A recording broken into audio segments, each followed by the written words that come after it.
ఆలోచనలను శోధించుచున్నది. హృదయం యొక్క తలంపులను అదేం చేస్తుందట? దూరేం చేస్తుందమ్మా? శోధిస్తా ఉంటుంది. ఎందుకంటే నీ తలంపులో ఏముందో ఎదుటి వ్యక్తికి తెలియకపోవచ్చు, నీకు తెలుస్తుంది.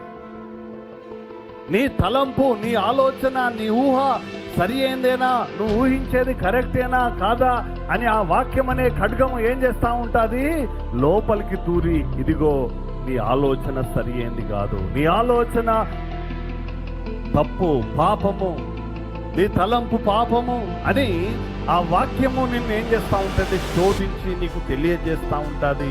ప్రియమైనటువంటి దేవుని బిడ్డ, ఆ వాక్యాన్ని మనం ఏం చేయాలట?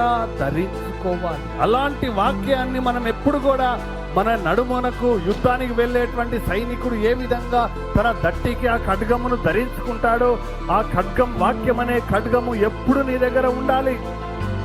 నువ్వెప్పుడు దాన్ని ధరించుకొని ఉండాలి. ఎప్పుడు ఆ వాక్యము నీ దగ్గర సిద్ధంగా ఉండాలి. ప్రియమైనటువంటి బిడ్డలారా,